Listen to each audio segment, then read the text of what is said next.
Let's go, mi vida. Nakangiting sabi sa akin ni Drew. Ngayong araw ng ultrasound ko at kasama ko siya papunta kay doktora. Habang pababa kaming dalawa, nasa living room din si Sonny. Sis, saan ang punta nyo? Aalis ba kayo? Nakangiting tanong niya sa akin. May doctor's appointment kami. Sagot ko sa kanya. Pwede ba akong sumama? Tanong niya sa akin.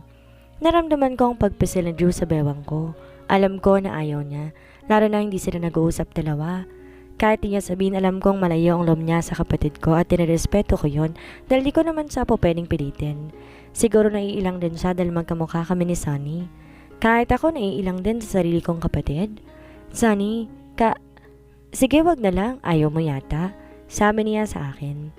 Sige, sumama ka na. Parang naiinis na sabi ni Drew. Talaga, Ollie? I mean, brother-in-law? Narinig mo naman ako, di ba? Saad pa ni Drew at nauna nang lumabas ng bahay. Galit yata asawa mo sa akin? Nakangising tanong na Sunny sa akin. Sorry, nahihiyang sabi ko sa kanya. Okay lang, ayaw niya yata may kamukha kay Tara na't excited na ako. Sabi pa niya sa akin. Ngumiti lang ako sa kanya, sabay na kaming lumabas. Balak pa sana niyang sa front seat pero galit na naman ang asawa ko. Kaya naman wala siya nagawa kundi lumipat sa likuran. Sorry love. Mahinang sabi ko sa asawa. You don't have to say sorry. Sabi niya sa akin at tinilikan niya ako sa labi. Hindi pa ba tayo aalis? Biglang tanong ni Sunny na kakapasok lang sa backseat. Hinalikan ako sa noon ng asawa ko at nagsimula siyang magmaneho. Tahimik lang din siya nagmamaneho habang si Sunny panay ang kwento tungkol sa ex niya. Sa totoo lang, hindi ko rin talaga gusto na makinig sa kanya. Kaya lang nahihiya lang ako sa patigilin siya sa kwento niya. Alam mo ba, sisi? Ikakasal na sana kami ng ex ko. Sabi niya sa akin pero nagulat ako dahil biglang huminto ang kotse at nang dumingin ako sa harapan. Red light pala. Pwede ba manahimik ka? Hindi ka ba nagsasawa kakasalita? Sabi bigla ni Drew. Love, mahinang tawag ko sa kanya, tinawakan ko ang kamay niya. Sorry mi vida pero ang ingay niya kasi. Sabi sa akin ng asawa ko. Okay, hindi na magsasalita. Sabi naman ni Sunny. Mas mabuti pa nga. Pabulong na sabi ni Drew. Hindi ko alam pero pakiramdam ko naging outcast ako sa aming tatlo. Di na lang ako nagsalita at tumingin lang ako sa may labas ng bintana. Ayoko man aminin pero para akong nagsiselos. Tumigil ka, Carolina. Hindi maganda yung nasa isip mo. Mahal ka ng asawa mo at ganun din ang kapatid mo. Saway ko sa sarili ko. May vida, we're here na. Sabi niya sa akin. Ngumiti lang ako kahit di na ako nagsalita pa. Hindi ko na rin siya hinintay pa. Nauna na rin akong pumasok sa loob ng tinik ni Doc. Good morning, pretty Carolina. Bati sa akin ni Doc. Good morning, Doc. Sinong kasama mo? Hindi niya natuloy ang sasabihin niya dahil pumasok si Drew.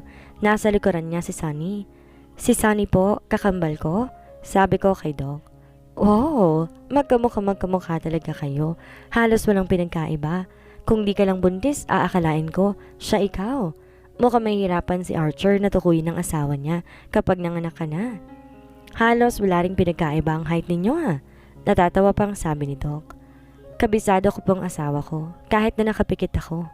Nakangiteng sabi ni Drew. Kay Doc, dapat lang. Natatawa namang sabi ni Doc. Doc, pwede na po ba tayo magsimula? Tanong ko sa kanya. Okay. Mukhang excited ka nang malaman ang gender ni baby. Nakangiting sabi niya sa akin. Opo, nakangiting sabi ko. Tayo na sa loob, sabi sa akin ni Doc. Doc, inawakan naman ni Drew ang kamay ko at sumunod kami kay Doc. Are you okay, mi vida? Tanong niya sa akin. I'm fine, sagot ko sa kanya. Let's talk later. Seryoso pang sabi niya sa akin. Di naman ako nagsalita. Inalalayan niya akong humiga. Si Doc naman nilagyan ng gel ang tiyan ko. Nakatingin naman kaming lahat sa screen at nagpapaliwanag sa amin ang mga nangyayari. Ready na ba kayong malaman ang gender ni baby? Tanong sa amin ni Doc. Ano pong gender ng pamangkin ko? Si Sunny ang nagtanong. Carolina, a healthy baby boy. Nakangiting sabi ni Doc. Ay, boy! Biglang sabi ni Sunny pero di ko na lang pinansin. Nakita kong pag-irap ni doktora na para bang naiinis na siya. Thank you, mi vida. I'm so happy may baby boy na tayo. Masayang sabi sa akin ni Drew. Congratulations sa inyong mag-asawa. Lalaki ang panganay. Sana girl ng next baby. Pabirong sabi pa ni doktora. Kahit ano po, Doc. Thank you, Doc. Salamat dahil naalagaan ninyo na mabuti ang mag-ina ko, sabi ni Drew. That's my job. At hindi na iba sa akin si Carolina. Sabi naman ni Doktora sa asawa ko. Thank you, Doc. Niyakap ko siya. Basta, alagaan mong sarili mo. Huwag kang ma-stress. Palagi mong isipin si baby. Bulong niya sa akin. Opo, Doc. Doc, kapag nabuntis ako, ikaw rin ang magiging OB ko, ha? Nakangiting sabi ni Sunny. Okay. Sagot ni Doc na parabang napilitan lang. Masaya akong lalaki ang una naming anak. Sa totoo lang, kanina pa nakangiti si Drew. Hindi na yata maalis sa labi niya ang ngiti. May vida, bibili na tayo ng gamit ni baby. Nakangiting tanong niya sa akin. Bukas na lang siguro. Gusto ko nang umuwi. Sagot ko sa kanya. Okay, sige. Sagot pa niya sa akin. Kung pagod ka na, kami na lang mamimili, Sizzy. Sabi sa akin ni Sunny. Sige, bumili na tayo ngayon. Sabi ko kay Drew. No, bukas na lang. Hindi naman tayo nagmamadali. Gusto ko na tayong dalawa ang bibili ng mga kailangan ng baby natin. Sabi niya sa akin. Hindi niya ba ako isasama? Tanong ni Sunny. Kami na lang muna, Sunny. Sagot ko sa kanya. Okay. Walang kaganaganang sagot pa niya sa akin. Naging tahimik ang buong biyahe namin. Laking pasasalamat ko na hindi na nagsalita si Sunny. Pagdating namin sa bahay, kagad akong umakyat sa salid namin. Pagpasok ko, agad ako nagpalit ng pambahay kong damit at umupo na sa kama namin. Mi vida, let's talk. May problema ba tayo? Tanong niya sa akin. Wala. Sagot ko sa kanya. Alam ko meron, pag-usapan natin. Sabi niya sa akin. Kapag ba wala ako, magugustuhan mo ba si Sunny? Wala sa sariling tanong ko naman sa kanya. Mi vida, anong klaseng tanong yan? Sagutin mo na lang ako. Sabi ko sa kanya. To answer your question, hindi. Kasi ikaw lang ang mahal ko. Sagot niya sa akin. Pero magkamukha kami? Magkamukha man kayo o hindi, hindi kanya kayang pantayan. Wala kang dapat iniisip na ganyan kasi ikaw lang at wala ng iba. Sa totoo lang, ayoko na dito siya sa atin nakatira. Pero kahit kapatid mo siya at hindi ko naman siya pwedeng itanong palabas ng bahay na to, sabi niya sa akin. Nagsiselos ako kasi parang bagay kayo, lalo na kapag naiinis ka na sa kanya. Napayoko na lang ako dahil ang babaw ng dahilan ko. Nainis lang ako sa kanya, masakit siya sa tenga. Simula ngayon, hindi ko na lamang siya kakausapin. Hindi ko rin kasi siya gusto. Parang may kakaiba sa kanya. Sabi niya sa akin, sorry kung kailangan mo rin mag-adjust. Sabi ko sa kanya, it's fine. Magiging okay din ang lahat. Huwag ka na magselos. Ikaw lang ang mahal ko. Ituloy natin bukas ang pagbili ng damit at gamit ng anak natin. Sa ngayon, papasok na muna ako sa office. I love you, mi vida. Sabi sa akin ni Drew. Okay, love. Sabi ko sa kanya. Hinalikan niya ako sa labi bago siya lumabas sa silid namin. Habang nagpapahinga ako, biglang may kumatok sa pintuan. Nang buksan ko, bumungad sa akin si Sunny. Can we talk? Seryosong tanong niya sa akin. Can we talk? Tanong sa akin ni Sunny. About what? Tanong ko rin sa kanya pero gamit ang kalmado kong boses. Are you mad at me? No, I'm not. Sagot ko sa kanya. But I feel it, Carolina. Ramdam ko galit ka sa akin. Dahil ba sa asawa mo? Hindi mo ba gusto na pinapansin niya ako? Nagsiselos ka ba sa akin? Sunod-sunod bang tanong niya sa akin. Hindi ako galit sa'yo. At hindi ako nagsiselos sa'yo. Bakit naman ako magsiselos? Tanong ko sa kanya. Kahit itanggi mo pa, halatang insecure ka sa akin. Sabi niya pa na biglang nagpakulo ng dugo ko. Narinig mo ba ang sarili mo? Ang mga sinasabi mo. Naiinis na tanong ko sa kanya. Alam ko ang sinasabi ko. Alam ko rin natatakot ka na baka magustuhan ako ng asawa mo. Lalo na magkamukha tayong dalawa. Sabi pa niya sa akin. Mahal ako ng asawa ko. Malamig na saad ko sa kanya. Okay, sabi mo eh. Sabi niya at mabilis na akong iniwan. Napabuntong hininga na lamang ako. Kumalma ka lang, Carolina. Hindi ka pa pwedeng ma-stress. Isipin mo ang anak mo. Isipin mo si baby. Kausap ko sa sarili ko. Bumalik na lang ako sa pagbabasa ng books, pero hindi mawala sa isipan ko ang sinabi ng kapatid ko. Hindi ko maintindihan kung saan gagaling ang mga sinabi niya, kung bakit naging ganun siya sa akin. Bakit naman niya naisip na insecure ako sa kanya? Bumukas ang pinto, pumasok si Manang. Hindi ka bumaba para mag-lunch? Busog pa po ako. Sagot ko sa kanya. Kumusta ang lakad nyo? Mukhang di maganda ang pakiramdam mo ah. Tanong niya sa akin. Nakalimutan ko pong ibalita sa inyo. Lalaki po magiging baby namin? Sagot ko sa kanya. Talaga? Nakakatuwa naman, lalaki pala magiging panganin ninyo. Pero bakit parang malungkot ka? Tanong niya sa akin. Binaba ang tray na may lamang pagkain sa tabi ko. Masaya po ako. Kaya lang ako po mismong may problema. Sagot ko sa kanya. Problema? Kasi po nakakaramdam ako ng selos. Nagsiselos po ako sa kapatid ko dahil gusto niya makipag-close sa asawa ko. Pag-amin ko kay Manang, walang masama sa nararamdaman mo. Mabuti yan kaysa maging kampante ka. Malakas ang instincts ng mga babae. At alam ko ramdam mo pero binabaliwala mo lang. Sabi niya sa akin. Pero bakit po si Sunny pang mas galit ngayon? Sinabihan niya ako na insecure ako sa kanya kahit di naman. Hindi ko inamin na nagselos ako pero hindi naman ako insecure sa kanya. At ngayon galit siya sa akin. Sabi ko kay Manang, hayaan mo na lang siya. Kung talagang mahal ka niya, maiisip niya at maiintindihan niya ang nararamdaman mo. Hindi talaga kayo magkatulad na dalawa. Maaaring iisang mukha niyo pero alam ko, mabilis kang makikilala ng asawa mo. Ito ay payo ko lang sa'yo ha.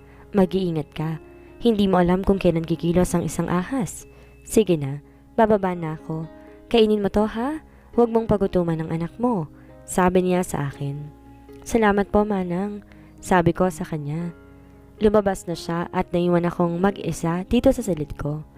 Tahimik kong kinain ng pagkain dala ni Manang. Hindi ko alam pero may kakaiba sa sinabi ni Manang. Parang may nais siyang iparating sa akin. Kagaya ng sinabi ko kanina, ayokong ma-stress.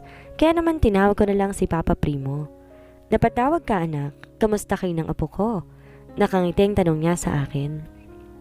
Okay naman po ako Papa. Kamusta ka na po Papa? May good news ako sa'yo. What is it, anak? Tanong niya sa akin. It's a baby boy po. Nakangiting sabi ko sa kanya. Really? Yes. Makikita sa mukha ng Papa na masaya talaga siya. Parang asaya mo po, Papa. Natatawang tanong ko sa kanya. Of course, anak.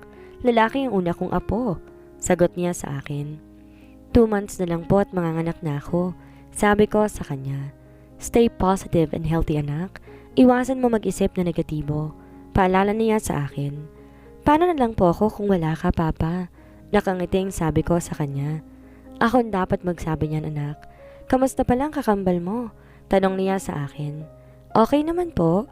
Pagsisinungaling ko sa kanya. Hanggang kailan siya dyan? Tanong niya sa akin. Hanggat gusto po niya. Sagot ko sa kanya. Hindi naman sa nangingialam ako pero mas makabubuti na umiwalay na siya sa inyo. Lalo na may pamilya ka na. Di magandang tingnan na kasama niyo siya. Kahit di sabihin ni Archer, alam ko nahihirapan siya. Po? Tanong ko kay Papa. Wala. Ibig kong sabihin baka lang naman nahihirapan siya dahil isang mukha lang nakikita niya at ang tayong palatandaan ay buntis ka. Sabi niya sa akin. Talaga bang magkamukha kaming dalawa? Tanong ko kay Papa. Para kayong pinagbiyak na bunga. Magaling gumawa ang parents ninyo. Sagot niya pa sa akin. Lahat po kayo, iisa lang ang sinasabi. Parang kailangan ko na talagang kabahan. Dinaan ko na lamang sa biro ang lahat. Magtiwala ka sa asawa mo. Seryosong sabi sa akin ni Papa. Matagal na po ako nagtitiwala sa kanya. Sige anak ha, ibaba ko munang tawag dahil may meeting pa ako. Paalam niya sa akin. Kapag po may time ka mamaya Papa, dumaan ka dito. Magluluto po ako ng dinner. Sabi ko sa kanya, okay anak, dadaan ako. Sabi niya sa akin. Kagad ko ring pinadalhan ng mensahe ang asawa ko. Love, uwi ka ng maaga. Opo, mi vida. I love you. I love you too, love. Bumaba na ako dahil magpapatulong ako kay Manang na magluto ng dinner mamaya. 3:00 na rin ng hapon kaya kailangan ko na mag-check kung may stocks ba kami sa pantry at sa freezer. Mabuti na lang meron. Kanina pa ako dito sa baba pero hindi ko nakita ang kapatid ko hanggang pinatawag ko na siya para maghapunan na kami. Pero wala siya sa salin niya. Umalis pala siya kaya kami na lang ang nag-dinner at wala siya. Habang paakyat sana kami ni Drew sa silid namin, biglang dumating si Sunny at lasing ito. Kaya naman nilapitan ko siya. Bakit ka nagpakalasing? Tanong ko sa kanya. Mahal ko pa. Mahal ko pa ang ex ko. Mahal ko siya. Sagot niya sa akin. Sunny, mahinahon tawag ko sa kanya. Mahal ko siya, Carolina. Kung pwede ko lang turuan tong puso ko, ginawa ko na. Malakas ang pakiramdam ko, mahal din niya ako. Na mahal pa rin niya ako at nakikisama lang siya sa asawa niya dahil sa responsibilidad. Mahina pero narinig ko ang buong sinabi niya. You're drunk. Sabi ni Drew sa kapatid ko. I'm not drunk. I love you. Mahal pa rin kita. Biglang sabi niya hanggang sa nawalan siya ng malay. Ako naman napabuntong hininga na lang. Tumingin ako kay Drew na ngayon nakatingin sa kapatid ko. Love, pwede mo ba siyang buhatin? Dalhin natin siya sa silid niya. Sabi ko sa asawa ko. Okay, pero pagsabihan mo siya ha. Next time, huwag siyang iinom na hindi niya naman kaya para hindi siya makabala sa ibang tao. Naiinis na sabi niya at binuhat niya si Sunny. Pagsasabihan ko, sabi ko sa kanya. Nakasunod lang ako sa kanila at nung maayos na namin si Sunny, pumasok na rin kami sa silid namin para magpahinga na. Nakahinga na ako pero ang asawa ko nakatayo lang sa may balcony ng room ko. Hindi ka pa ba matutulog, love? Tanong ko kay Drew. Hindi pa rin ako inaantok. Iinom na lang muna ako, Mevida. Sleep ka na. Hindi maganda na nagpupuyat ka. Sabi pa niya sa akin. Pagkatapos mo dyan, matulog ka na rin. Saad ko naman sa kanya. Opo, I love you. Sabi niya sa akin. I love you. Hindi ko alam ba't bigla na lang may luhang pumatak sa mga mata ko. Kagat ko tong pinunasan para hindi mapansin ng asawa ko. Ewan ko ba pero bigla na lang ako naging emosyonal na hindi ko malamang dahilan. Siguro stress na ako. Love, kailan ka uuwi? Tanong ko sa kanya dahil ilang araw na siyang busy sa trabaho niya at wala na siyang time umuwi dito sa bahay. Hindi ko pa alam. Sagot niya sa akin. Okay, ingat ka dyan and don't skip meals. Sabi ko pa sa kanya. I will. Sagot niya at mabilis niyang pinatay ang tawag. Ako naman naninibago sa kanya pero siguro nga sobrang busy lang talaga niya sa office. Hinayaan ko na lang at patuloy ko na lang siyang iniintindi. Ang mahalaga nakabili na kami ng mga gamit ni baby. Habang nag-ayos ako ng closet bigla, pumasok si Sunny dito sa room ko. Wala bang balak na umuwi ang asawa mo? Halos magtatatlong linggo na siyang di umuwi dito. Wala ba siyang balak alagaan kayo? Tanong niya pa sa akin. Sunny, busy si Drew and I understand na kailangan niya magtrabaho. Hindi pwede pabayaan niya ang company niya. Sabi ko sa kakambal ko. Sana nga trabaho lang. Baka kasi mamaya may iba na palang pinagkakabalahan siya. Sabi pa niya sa akin. Sunny, pwede ba? Sabi ko sa kanya dahil hindi ko nagustuhan ang sinabi niya. Nagsasabi lang ako. Wala akong ibig sabihin. Sabi pa niya sa akin. May ibig kang sabihin kaya please lang, lumabas ka na. Gusto ko mapag-isa ngayon? Sabi ko sa kanya. Palibasa, bulag ka kaya hinahayaan mo lang. Sabi niya sa akin. Sunny, please lumabas ka na lang. Pakiusap ko dahil ayoko makipagtalo sa kanya. Padabog siyang lumabas ng silid ko. Napahawak ako sa ulo ko dahil bigla ako nahilo. Gusto ko maging maayos ang relasyon namin dalawa, pero parang wala siyang balak maging okay kami. Lumayo na ang loob niya sa akin. Nakikita at nararamdaman ko, naiirita siya sa akin. Kahit ganon, pilit ko pa rin siyang iniintindi. Kesa tumambay ako dito sa bahay, pinili ko na lamang lumabas. Manang, lalabas lang po muna ako. Paalam ko sa kanya. San ka pupunta, iha? Tanong niya sa akin. Sa may coffee shop lang po, sagot ko sa kanya. Sige, mag-iingat ka, iha. Sabi pa niya sa akin. Opo, gusto ko lang po magpalamig. Sabi ko sa kanya bago ako lumabas sa bahay. Nagpahatid na lang ako sa driver para naman safe. Pagpasok ko sa coffee shop, wala na pang gaanong mga tao. 2:00 pa lang naman ng hapon. Pinauwi ko na lang si kuya dahil sa tingin ko magtatagal pa ako dito. Nag-order na lang ako ng drinks at ng bread. Gusto ko mag-relax kaya naman din ako ang book na palagi kong binabasa.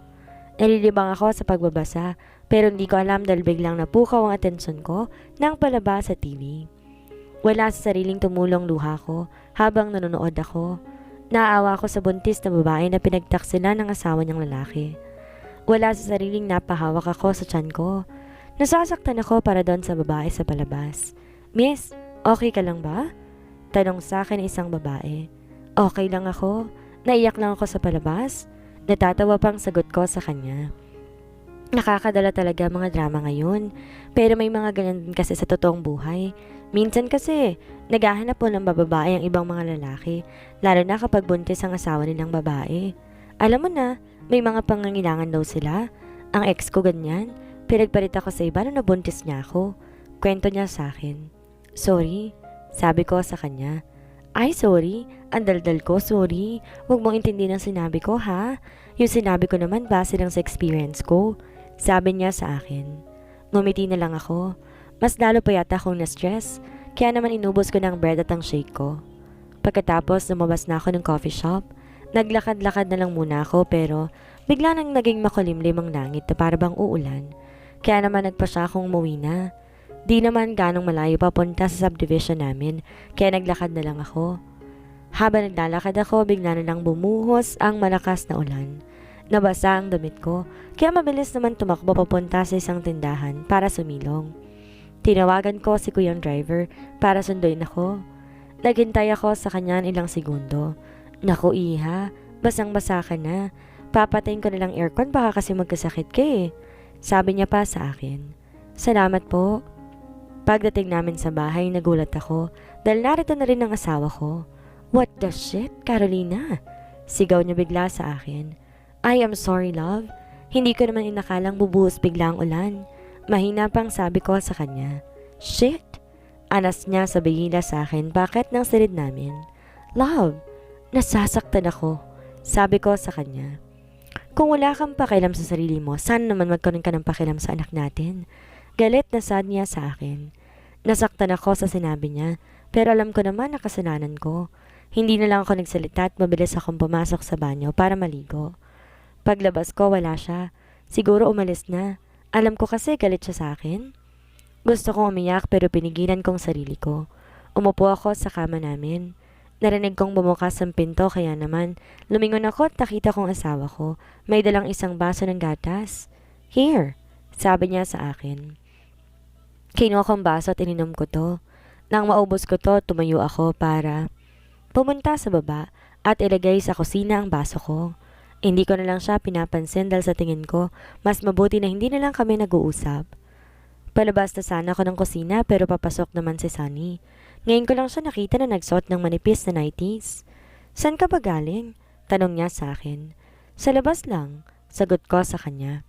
Next time, manatili ka lang dito para walang maging problema. Alam mo ba, napagalitan lahat ng tao dito sa bahay dahil sa pag-alis mo? Sabi niya sa akin. Sorry. Saad ko bago ko tuluyang lumabas sa kusina. Habang paakyat ako, nakasalubong ko si Drew, pero yumuko ko habang paakyat sa hagdanan. Mabagal lang lakad ko, lalo na malaki ang tiyan ko. Tumigil ako sa pinakagitna dahil nakaramdam ako ng pagod. Hahakbang na sana ako pero bigla na lang niya akong binuhat. Umiwas ako ng tingin at hindi na ako tumingin sa kanya. Binaba niya ako sa kama namin. May gusto ka ba sa dinner? Tanong niya sa akin. Wala, hindi ako kakain. Gusto ko na magpahinga. Sabi ko pa sa kanya. Galit ka? At ikaw pa may ganang magalit? Tanong niya sa akin. Hindi ako galit. Ikaw nga tong galit sa akin eh. Gusto ko lang lumabas at maglakad-lakad. Masama ba yun? Hindi ba dapat ako lumabas ng bahay? Hindi ko naman alam na bubuhos palang ulan. Ang sakit lang parang tingin mo sa akin. Wala akong pakialam sa anak ko. Narinig mo ba ang sarili mo? Sino ba sa atin ang walang pakialam? Iniintindi kita dahil busy ka o baka may iba ka nang pinagkakabalahan ngayon? Umiiyak na sabi ko sa kanya dahil gusto ko ilabas tong bigat ng pakiramdam ko. What are you talking about? Iniiba mong usapan. Pinagbibintangan mo ba ako na may babae ako? Tanong niya sa akin. Bakit? Meron ba? Dahil hindi ko na naibibigay ang kailangan mo? Hindi ko mapigilan ang sarili ko. Stop talking nonsense. Sana nga wala. Kasi kapag meron, iiwan kita. Sabi ko sa kanya. Hindi mo ako iiwan. Sa tingin mo ba hahayaan kitang iwan mo ko? Galit na sabi niya sa akin, hawak niya na mahigpit ang braso ko. Nagbago ka na nga. Bumabalik ka na ba sa dating ikaw? Sabi ko pa sa kanya. Kagad naman niyang binitawan ang braso ko at mabilis siyang lumabas sa silid namin. Bumuhos ang luha ko. Nasasaktan ako ngayon. Bakit ganito na kami? Paano kami humantong sa ganitong sitwasyon? Masyado bang malaki naging kasalanan ko? Sana nga wala kang iba, Drew. Sana to pa rin mo ang pangako mo sa akin. Ang bilis ng mga araw at sa mga araw na dumaan sobrang hirap para sa akin. Hindi na kasi kami naging maayos ni Drew. Kabuwanan ko na ngayon at malamig pa rin siya sa akin. Malamig pa rin ang pakikitungo niya. Umuwi siya pero 2 beses lang sa isang linggo. Hinayaan ko na lang din dahil wala din naman akong magagawa pa. Sinasarili ko na lang lahat ng sakit na nararamdaman ko. Ang mahalaga sa akin ngayon ay may labas ko ng maayos ang anak ko. Nagpakabisi lang ako sa pag-ayos ng silid ni baby at masaya ako sa naging outcome ng ginawa ko. Ang cute na ng room niya. Nagborda din ako ng pangalan sa mga lampin niya. Okay ka lang ba? Tanong sa akin ni Manang. Opo, okay lang po ako. Sagot ko sa kanya. Umalis pala ang kakambal mo at sumabay siya sa asawa mo. Sabi sa akin ni Manang. Nakita ko po, Manang. Sagot ko sa kanya. Ang problema dapat pinag-uusapan. Mas mahalaga ang good communication, iha. Paalala pa niya sa akin. Paano ko po gagawin kung ayaw kong kausapin, Manang? Tanong ko rin sa kanya. Alam ko na maaayos niyo to, lalo na malapit nang lumabas ang anak ninyo. Sabi pa niya sa akin. Yun din po ang nais ko, Manang. Sana nga po'y maging maayos na kami ni Drew, kasi gusto ko po maging masayang pamilya ko. Sabi ko pa sa kanya. Ipagdarasal ko na maayos ninyo to. Sa ngayon, alagaan mong sarili mo. Sabi pa niya sa akin. Napangiti na lamang ako sa kanya. Wala naman akong magagawa sa ngayon. Kanina pa ako naiinip dahil hindi pa rin sila umuwi. Hindi ko rin kasi alam kung saan sila ngayon. Tinatawagan ko siya pero hindi naman niya sinasagot ang phone niya. Hanggang sa bumukas na ang pinto ng kwarto namin at pumasok siya. Love, saan kayo nagpunta ni Sonny? Mahinahong tanong ko sa kanya. Sa kondo na binili niya, aalis na siya dito? Sabi niya pa sa akin. Wala siyang sinabi sa akin. Bakit hindi mo tanungin? Parang naiinis pang bulalas niya. Galit ka pa rin ba sa akin? Ano ba talaga ang kasalanan ko sa'yo? Tanong ko sa kanya. Hindi ko na talaga kaya na ganito kami. Wala. Pagod ako, Carolina. I need to rest. Sabi niya sa akin. Kung ayaw mong ayusin to, mas mabuti pa, maghiwalay na lang tayo. Sabi ko sa kanya. Hindi ikaw ang magsasabi kung maghihiwalay tayo o hindi. Sigaw niya sa akin. Ano bang gusto mong gawin ko? Manganganak na ako, Drew. Pero ang pakikitungo mo sa akin ay sinlamig pa ng yelo? Bakit di mo sabihin sa akin? Bakit ayaw mo na pag-usapan natin? Kasi kailangan natin pag-usapan to. Umiiyak na sabi ko sa kanya. Pagod ako, Carolina. Pagod ako ngayon. Pag-usapan natin sa susunod na araw? Sabi pa niya sa akin. Pagod ka? Saan? Sa akin ba? Kung pagod ka na, ba't di ka na lang umalis? Pero ang pagsama mo kay Sunny, hindi ka pagod? Kapag kausap mo siya, hindi ka pagod. Pero pag ako, kapagod ka na kaagad? Bakit gusto mo na ba siya? Tanong ko sa kanya. Shit! Shut up! Huwag mo nang dagdagan ang mga problema ko. Sigaw pa niya sa akin. So, problema pala ako. Problema pala kami ni baby. Sabi ko sa kanya at tuluyan na ako lumabas ng silid namin. Habang pababa ako, paakit na si Sunny. Masaya ka na ba? Tanong ko sa kanya dahil hindi ko may tagong inis ko. What are you talking about? Umamin ka nga sa akin, gusto mo ba ang asawa ko? Tanong ko sa kanya. Ano bang pinagsasabi mo? Nababaliw ka na ba? Nagpasama lang ako sa kanya. Huwag mo nga akong pagbintangan. Galit na sigaw pa niya sa akin. Hindi mo kailangan sumigaw. Mahinaan kitang kinakausap kaya huwag mo akong sisigawan. Sabi ko sa kanya. Bakit hindi ako sisigaw? You are accusing me. Sabi niya sa akin. Di ko na siya pinansin dahil ako ang sagot na gusto ko. Kahit sumisigaw siya, wala akong pakialam. Kahit gabi na lumabas ako ng bahay, bala ko pumunta kay Papa. Walang pumigil sa akin. Nasa kusina si Manang at walang driver. Nagabang ako ng taxi na masasakyan. Anak, anong ginagawa mo dito? Tanong sa akin ni Papa na latang nagulat sa pagdating ko. Okay lang po ba na dito muna ako tumira? Please, Papa. Gusto ko lang pong mapag-isa ngayon. Paalam ko sa kanya. Alam ba ng asawa mo na umalis ka? Tanong niya sa akin. Hindi po. At di na po niya kailangan malaman. Sagot ko kay Papa. Carolina. Tawag niya pa sa akin. Ayaw niya po ba na dito na ako? Tanong ko sa kanya. Hindi naman sa ganon, anak, pero sagot niya sa akin. Dito po ako pumunta dahil ang buong akala ko maiintindihan mo ko. Pero hindi rin pala. Salamat na lang po. Sabi ko sa kanya at lumabas na ako sa gate. Anak, gabi na. Huwag matigas ang ulo mo. Wala akong sinabing hindi ka po pwede dito. Ang akin lang sana sinasabi mo sa asawa mo para di siya mag-alala sa'yo. Sabi niya sa akin. Wala nag-aalala sa akin, Papa. Kaya ako iniisip mo na nag-aalala siya sa akin, hindi po. Hindi siya nag-aalala. Sabi ko at mabilis sumakay sa taxi na dumaan. Pero habang nasa daan ako, bigla na lang sumakit ang tiyan ko. Nung una tiniis ko, pero habang tumatagal, lalong sumasakit. Miss, okay ka lang ba? Tanong sa akin ni Manong. Masakit po ang tiyan ko, sabi ko sa kanya.